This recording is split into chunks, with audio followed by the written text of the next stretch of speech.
Hello, I'm Sean Wassman, IoT editor at engineering.com. Welcome to the webinar, New Approaches to ALM, PLM Cross-Discipline Product Development. On the line with me is Andreas Kais, Head of System Engineering Process and Platforms at Airbus Group, Stephen Denman, member of the IoT Worldwide Enablement Team at IBM, and Doug McDonald, Product Marketing Director at Aras. If you have any questions for them, please ask them in the chat and we'll get to them during the Q&A. Andreas, the floor is yours. Thank you, Sean. So this is Andreas Kais from Airbus. Before I start with the technical presentation, I just want to give you a quick background information, how it came that people from Airbus, IBM and Aras do work together on this topic. So indeed, there was mid of last year, there was an initiative by Daimler and Airbus about cross-discipline engineering interoperability, and together we had the idea that we need to organize an initiative where we do apply open standards and where we do implement open standards across different tools in order to show and to demonstrate working interoperability between ALM and PLM. So we quickly got support by Bombardier, Philips, IBM, PTC, Aras and other companies in order to show practical solutions based on real-world challenges for engineering of complex products. So our key driver was really the need of having these integrations working, because in our businesses we need this kind of interoperability working now. So this initiative took place, so there was an event organized last year in October in Germany as a one-day conference, a workshop where we showed this working interoperability, and that's why for example, Airbus, IBM, and Aras came together and worked on this topic. And today we want to show you the results of our working group, of our industry collaboration, and want to give you some highlights and also some future steps forwards. Before I come to the challenges and what led us to set up this initiative, just a few words on our company background. So I'm pretty sure that the Airbus Group is well known by most of you, probably because of our largest brand, which is Airbus Commercials, where we are manufacturing single-aisle and long-haul aircraft. But there are also other parts of the company which maybe are not so well known. So we do have also a defense division where we do manufacture transport aircraft. So we do have our own brand for helicopters, and we do have a space division. So we are quite a large group in commercial aviation, defense, and aerospace. So that's just a rough overview on our product portfolio, as just mentioned, with the three divisions. Airbus Group is mainly located in Europe, so globally roughly said 145,000 people. So the majority of employees based in Europe across France, Germany, Spain and UK. But there's also a growing population in the United States and also all over the world. So coming to our key challenges for application and product lifecycle management, I put here a picture of a work share of one of our aircraft. So that's a work share for the A320neo, so one of our newest single-aisle aircraft. And the different colors of the parts of the aircraft just highlight the different sites and also the different countries where these parts are manufactured. So you see that for us, a typical manufacturing of an aircraft involves lots of different sites in different countries. So basically we do get parts from France, from Germany, from UK and from Spain. And if we then later on do assemble these parts to an aircraft, this is even done on a global scheme, because all these parts are transported to one of our 4 final assembly lines. So we do have 2 final assembly lines in France and in Germany, and 1 in the United States and 1 in China. So this means we do deal with very complex products. So it's a aircraft. Okay, it's not a big surprise to you, but it's quite a complex product, which is can be considered as a safety critical system, because these kind of systems are are under regulation of safety and security authorizations. So we do need to follow certain processes and manufacturing in order to get the go from authorities to deliver and to use our products. As I just mentioned, our product development teams are geographically distributed across many countries and across many sites.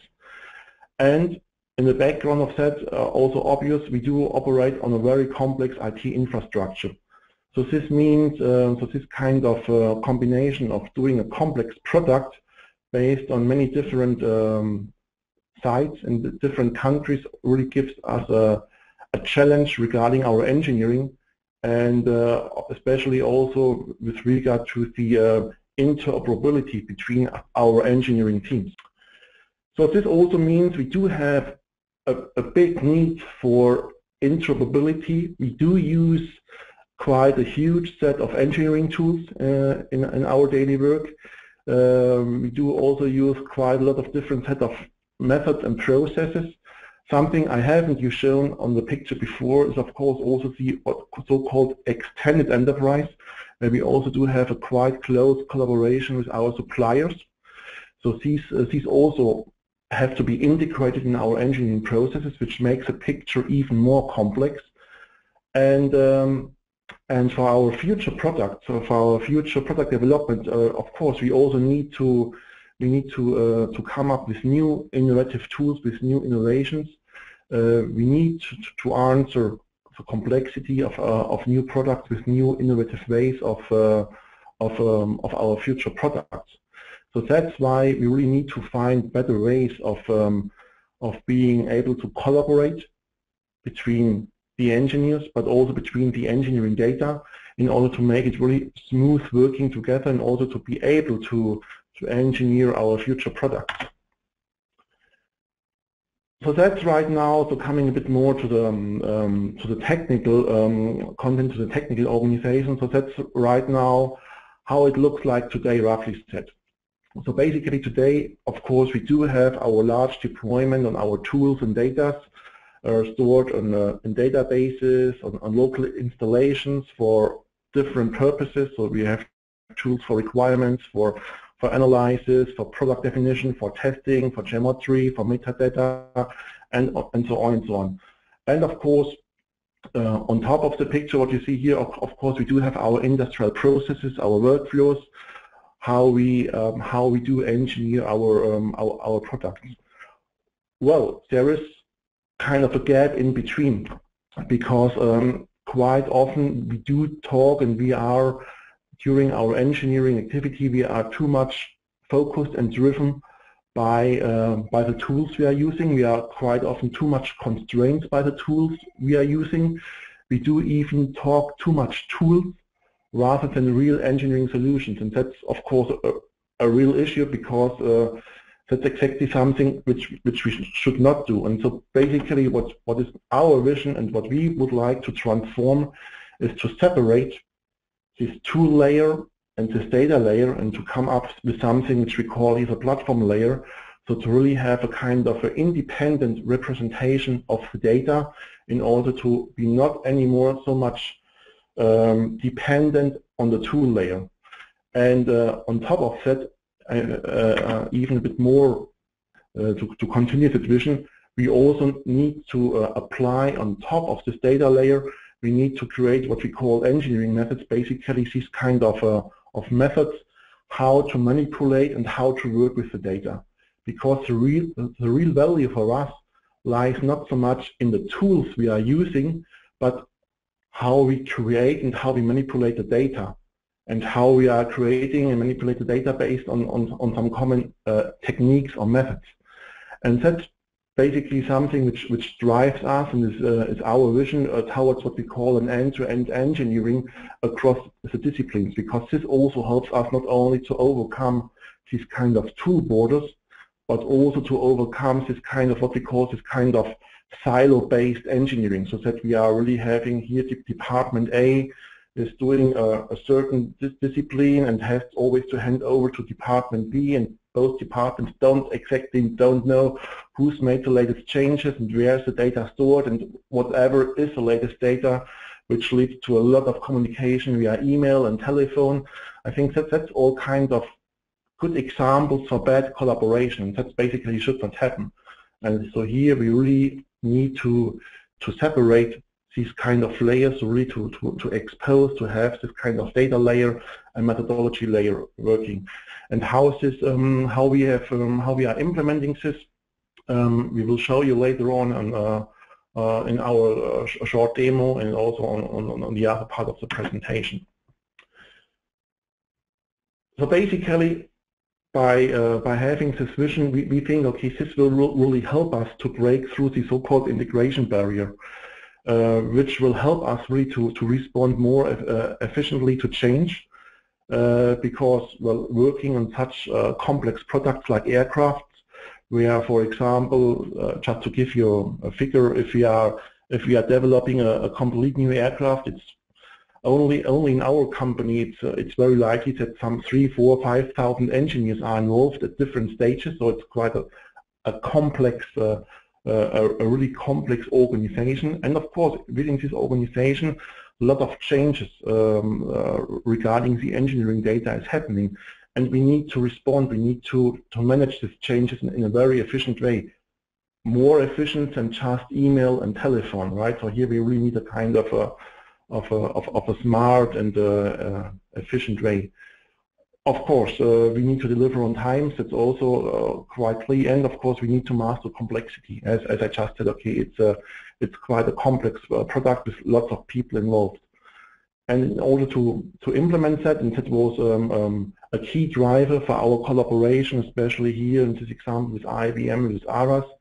So we really said, okay, we need to identify a solution which of course has to work on the real world use cases. So really we need to come up with something complex and a hard problem to solve. We need to identify useful, powerful capabilities for the future, because with really also identifying new ways of working and new innovative techniques, how we can do the job much better in the future. And last but not least, there must be a kind of a minimal disruption and replacement. We do have a large deployment on legacy tools. We do have our processes existing. I mean, for us, it's just not going to work that we just skip all this and just introducing a complete new world. So we need a kind of a solution, of a strategy which really helps us to do a smooth transformation from our existing environment to the to-be environment. And one thing what we identified within Airbus, what is really a key asset for this breaking through the integration barrier, are standards for engineering collaboration.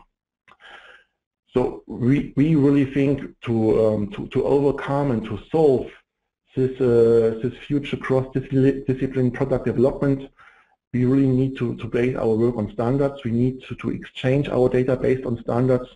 We really need to agree on this kind of activity. That's also the reason why Airbus Group is quite actively involved in the set of established but also on emerging standards. So here we are investing a lot of manpower in bringing these standards forward, but also in applying these standards, of course, in-house. And also here a lot of collaboration with tool vendors as with other industrial users is done in order to identify good standards which really are addressing our needs and which really can bring us forward. I just listened here a small example of some standards which are important for us in this context of ALM and PLM interoperability. So one is here in OASIS organization, OSLC. I will spend a few minutes on that standard because it plays a quite important role in today's presentation. But we are also, for example, quite deeply involved in the OMG organization, where we do influence and work with standards like SysML and UML for modeling purposes, but also standards like RecIF for requirements data exchange. We are involved in the product data exchange standards like STEP or for geometry, for 3D exchange, like JT, which is managed all under the ISO organization, or if it comes to modeling and simulation and exchange of simulations, we are involved in standards like Modelica and FMI. But let me spend a few words on this OSLC specification, because it plays a key role for today's webinar, where we are talking about ALM and PLM interoperability. So OSLC stands for Open Service for Lifecycle Collaboration. It's an open community building on practical specifications for integrating software and answering the needs of a lifecycle collaboration.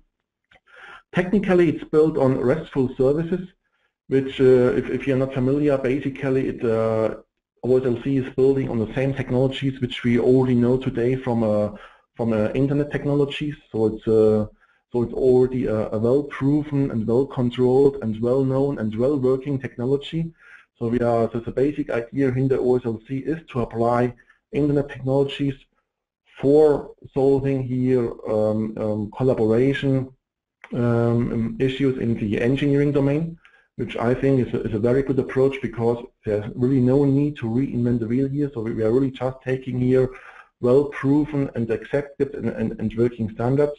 And the best thing of all is that this standard is an open specification, so it's free available, free to use and free to extend, which is also a very important topic for us, because I mean, the whole idea behind using standards is, of course, that these standards are not captive by a single entity, so that they are really open, free, available, because this guarantees for us a long time sustainability.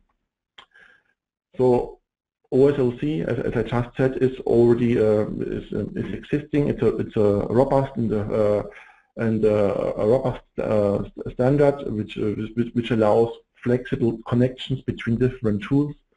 So it's based on services. So it's quite flexible how you apply it.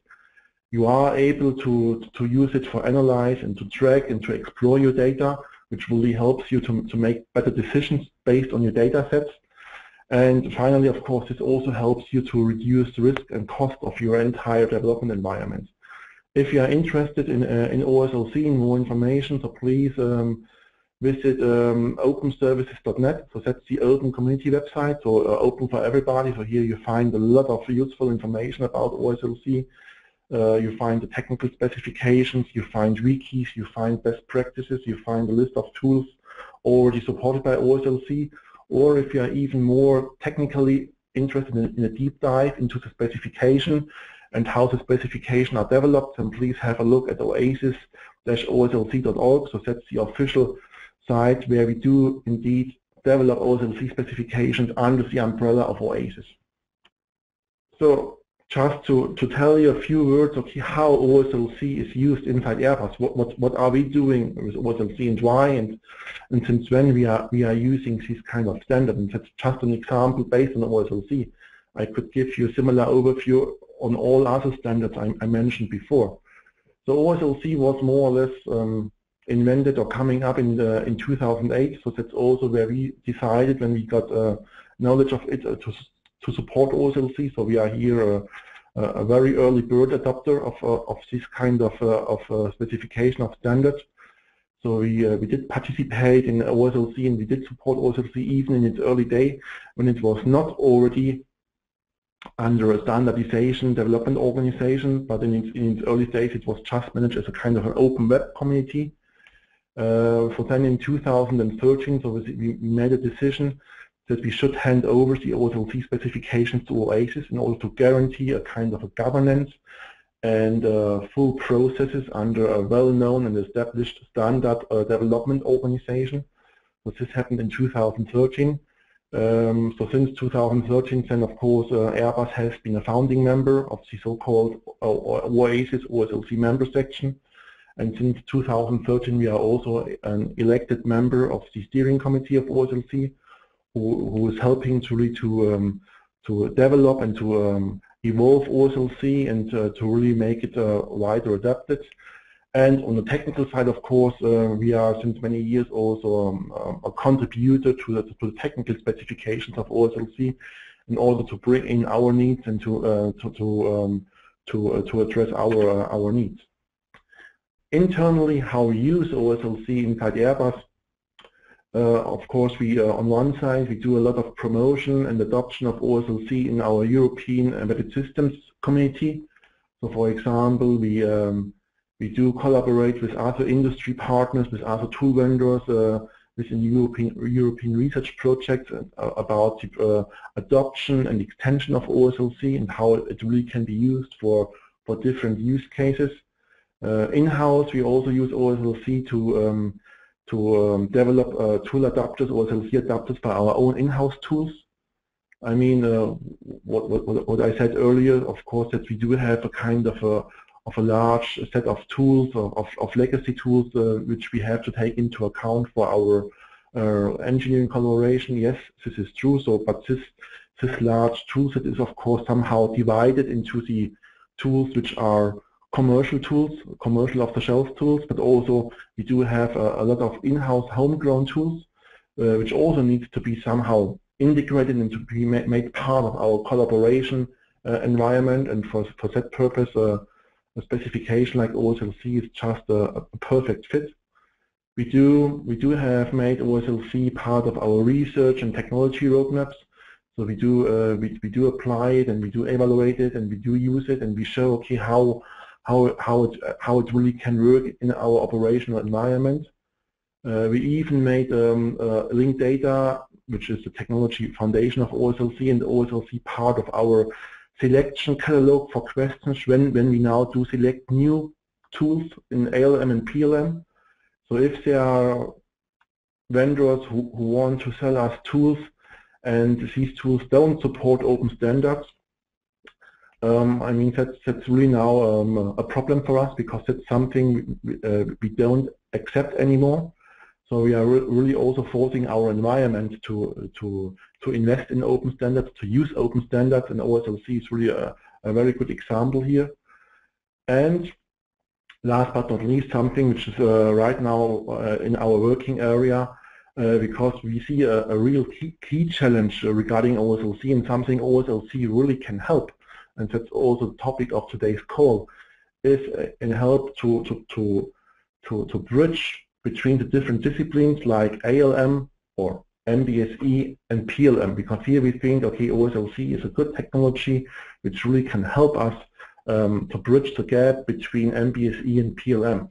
And with that, I want to hand over to my colleague Stephen from IBM, who will give you a short insight, okay, how we are doing this and how our use case for that looks like. Thank you, Andreas. So, as he said, my name is Steve Denman. I work for IBM and their newly formed Watson IoT division.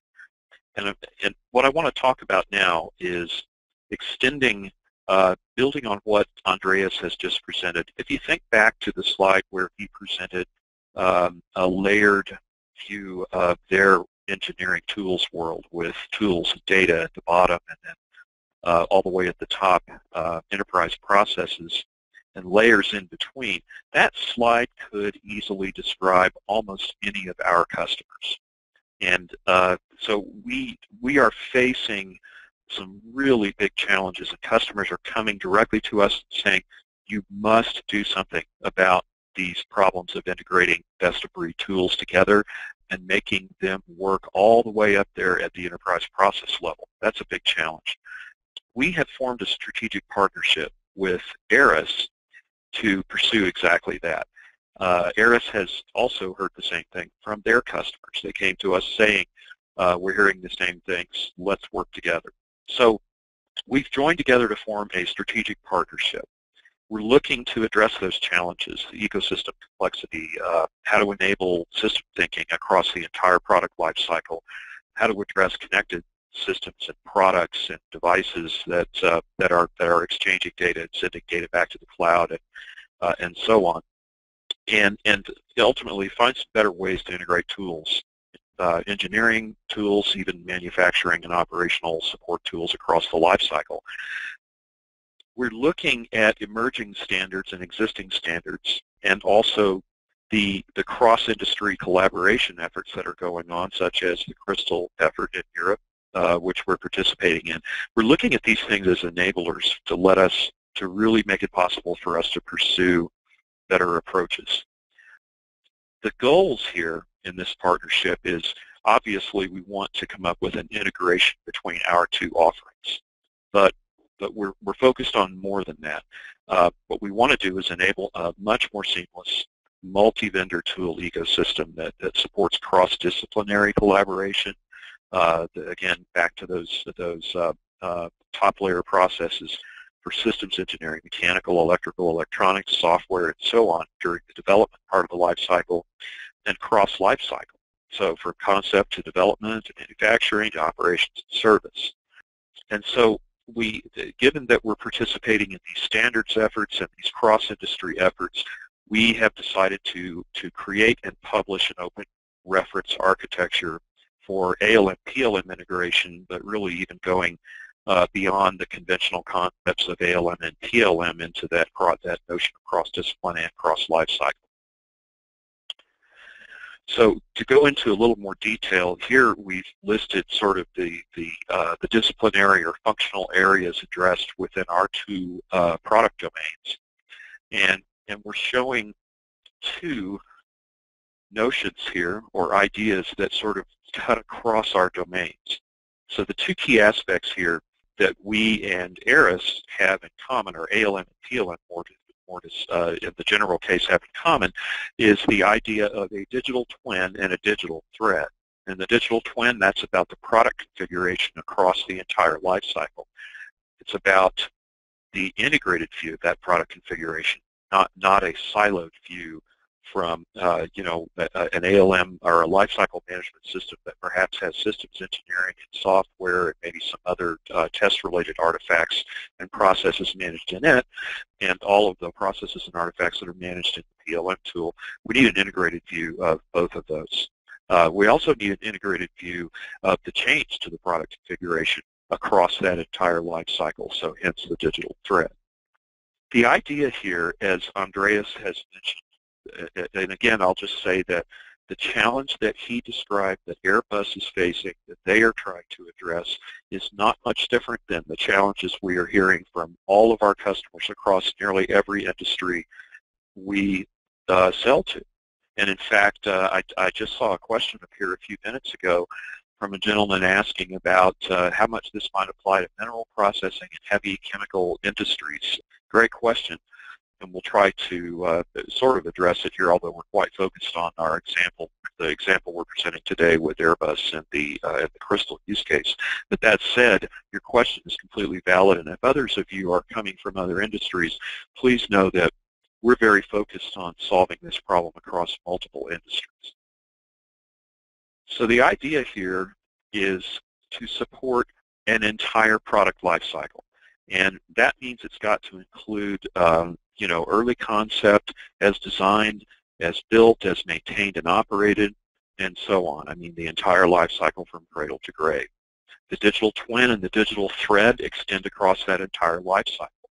The idea here, of course, is that we've got product configuration, but it's not one product configuration. It's multiple configurations, beginning with early concept, moving into the as designed configuration or configurations, to the as-built configurations, to the as-maintained and operated configurations. It's an enormously complex set of configurations with even more complex relationships between them. And of course, we move from the left to the right of this life cycle by trying to manage the change and the transformations that get us from the left to the right side of the life cycle and give us the ability to trace backwards from the right side all the way to the left.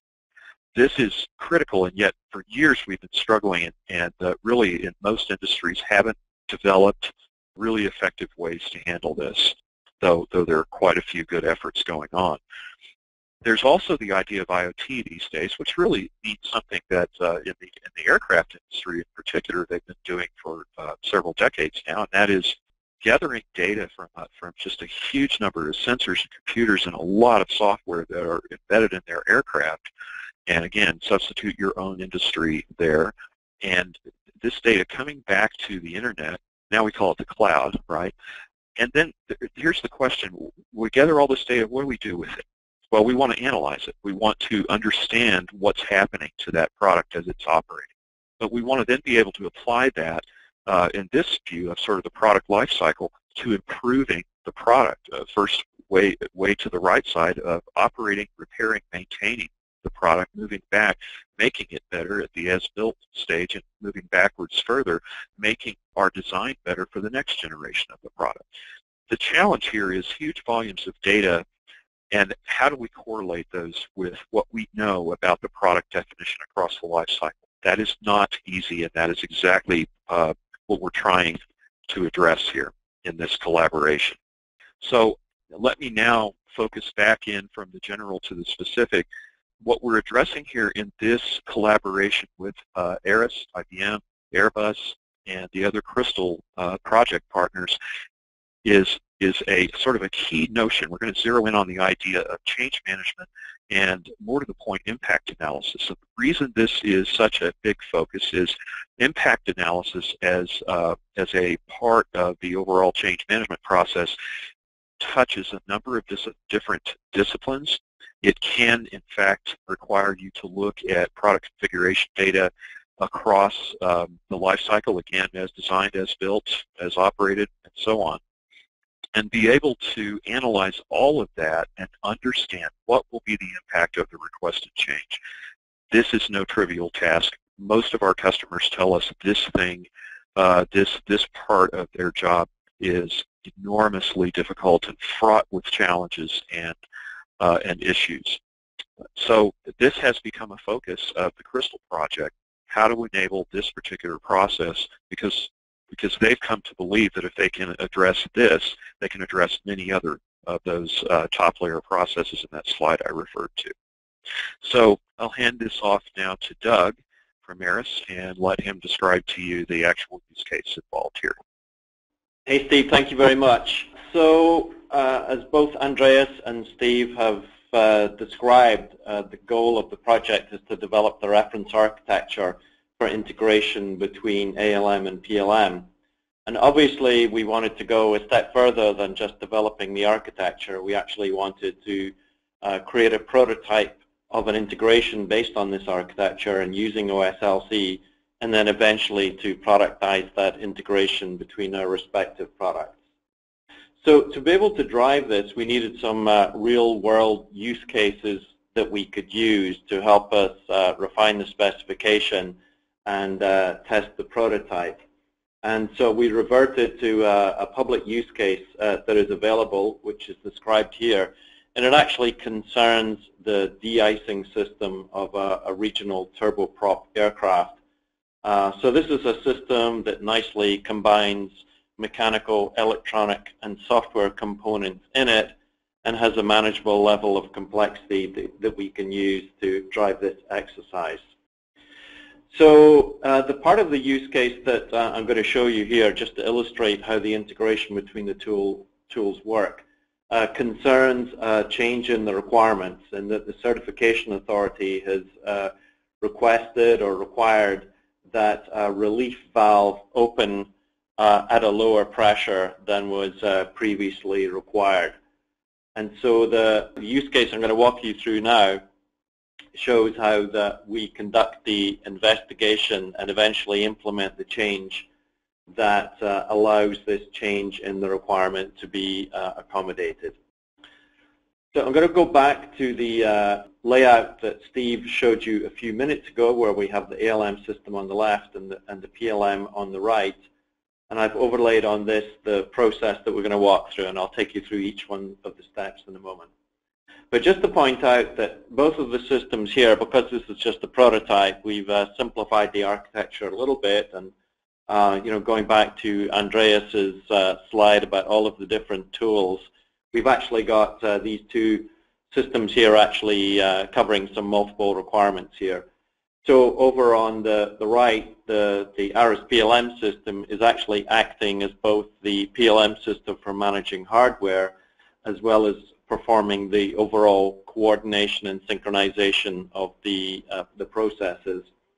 And the ALM system on the right, as well as managing the software elements of the design, is also managing the overall requirement set for this design. So in the first step, and we consider this as being like a real-life scenario, so the notification comes first from the certification authority about this changing requirement for the relief valve pressure. So the first thing that the organization needs to do is to create a problem report. And by the way, the process that we've outlined here is not baked into the architecture. This is merely illustrative. The reference architecture requires that these processes be variable to reflect the needs of any given organization. And as Andreas said earlier, that's something that Airbus values beyond the tool set that they use today. The processes are the things that are most important to them and that need to be preserved in the long term. So in this illustrative one, the first thing we do is create a problem report, which is really just to gather the information and to kick the whole process off. And the real work starts in the next step, which is to create the change request. Now, a change request, as I'm sure most of you know, is an investigation. It's a detailed investigation to determine what work has to be done to implement this change, leading to a decision being made. So any investigation, any analysis, any redesign has to be estimated and cataloged at this stage so that the overall impact of the change can be assessed. So in the first step of the change request, we're inside of the PLM system, which is managing the hardware, and we want to create an initial list of impacted artifacts. So in other words, based on the change in the requirement here, our engineers take a look at the existing system and come up with an initial estimation of what parts of the system from the hardware side are going to be impacted. And then the next step is to kick off the parallel process over on the ALM system so that the software engineers can begin the same work and can investigate which software artifacts are likely to be impacted by this change. Now, because the two systems are talking to each other via OSLC, the software engineers can see the impacted hardware items and vice versa. So both groups are able to take a systems view and determine likely consequences of this change. And so we can say specifically here that the software engineers are looking at any potential software changes in the context of the hardware changes that may have to be implemented as well. And then the next step is that once the work is completed on the software side, the ALM system will notify PLM, pass back a list of complete affected items from the ALM side, so that now on PLM we have a complete overview of everything that needs to be done to be able to implement this change. One of the things that I just wanted to re-emphasize here is that you can see that this is really all about integrating the processes. Data is visible, obviously, both ways, but the key thing here is the steps that are being taken to implement the processes.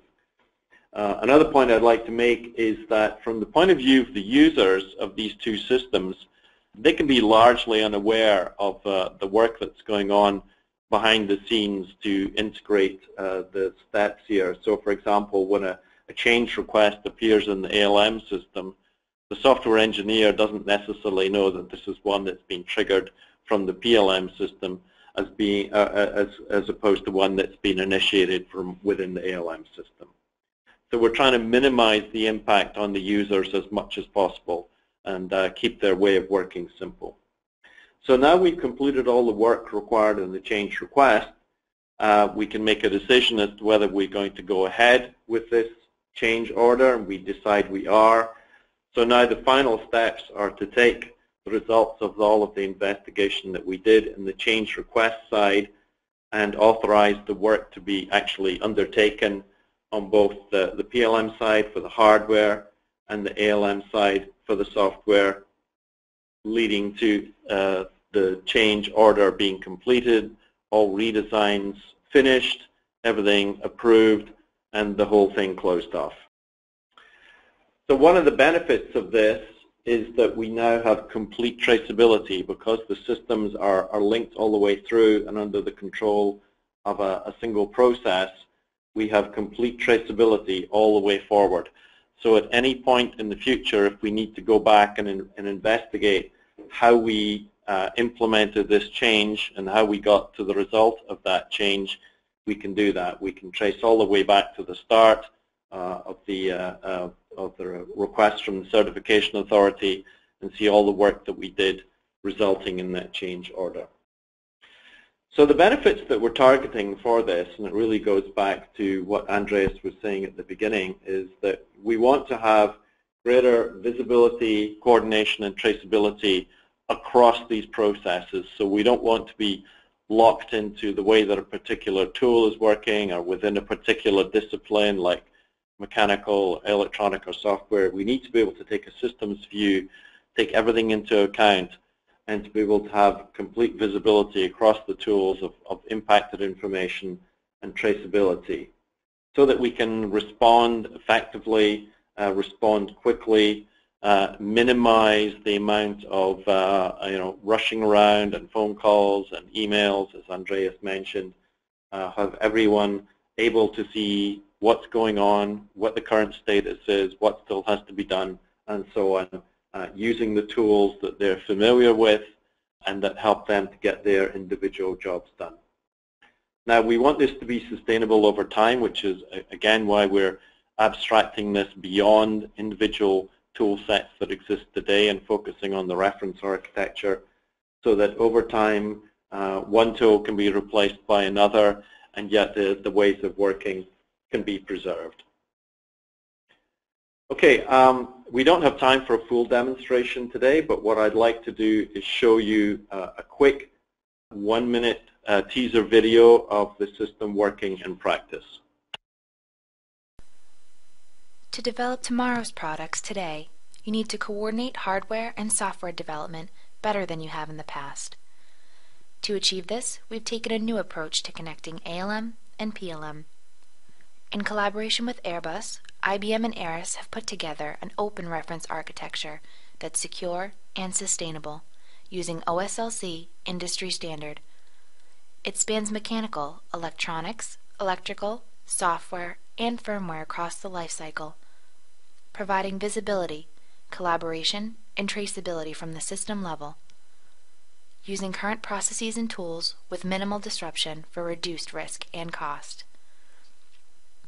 giving you a true digital twin and a comprehensive digital thread for context across the lifecycle, so you have a record in case of liability or compliance issues, and can interpret data from connected devices to improve performance.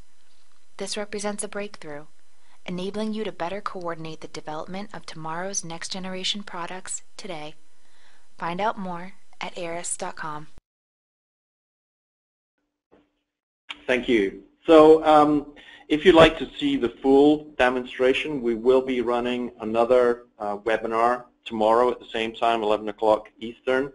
You can register at the address that's shown there, but right after this webinar finishes, we will be sending an email out to all of you with a link to the registration. So don't worry if you don't have a moment to write that down now. And we'd obviously like to see all of you there tomorrow to be able to give you a complete demonstration of the two systems working together. Okay, so just a couple of more things to say, and then we'll get to your questions. So what's happening next with this? We've got to the prototype stage. This is completed, and as I said, you'll be able to see a demonstration of that prototype tomorrow. And we are pushing ahead now, Aras and IBM, to create a production version of that integration that will be available. In parallel, we want to continue the investigation into this area, working with Airbus and other industrial companies to deepen the capabilities of this reference architecture, and also to be able to work upstream into model-based system and engineering. Now, we are looking for other industrial partners to join us in this, so if you're company might be interested in joining the initiative, helping us with your real-life use cases in your industries, and contributing resource to help us with the work, we'd be very happy to see you. So there's a link at the bottom there if you can figure that one out and go to that link, and you'll be able to register, and you'll become have the ability to join the group. Okay, in terms of seeing this live, two events coming up soon. One is the IBM Interconnect event, which is in Las Vegas next week. If you happen to be going to Interconnect, then look for us, and you'll be able to talk to the experts and see a demo again. And it's certainly not too late to register for the Aras ACE event, which will be in Detroit in mid-March. And again, you can meet the experts from Aras and IBM and dig into this in a little bit more detail. If you'd like to follow up with any of the speakers today, you can see the email addresses of all of us, Andreas, Steve, and myself. We'd be very happy to hear from you and answer any more questions that we have in detail. But at this point, I'd like to hand back to Sean, and we'll take your questions that you've been posting in the GoToWebinar window. And again, if you want to ask a question, if you haven't done that already, use the window in the GoToWebinar panel, put your question in there, and we will try and get to as many of them as possible. So with respect to the human element, is there a workflow involved within the change request integration between PLM and ALM? So maybe I will take that one. Yes, there is. So the process that we went through actually includes workflows, and as I mentioned, these workflows need to be tailored to the needs of individual companies. But that's essentially the way that we move the work from one step to the next, and also the life cycle states of the artifacts that are involved, so that they go from perhaps in work to under review and approved and so on. So yes, everything is being controlled behind the scenes by workflows. Can the same approach apply to mineral processing and heavy chemical industries? Steve, do you want to grab that one? Yeah, so yes, it does apply. It's going to look different.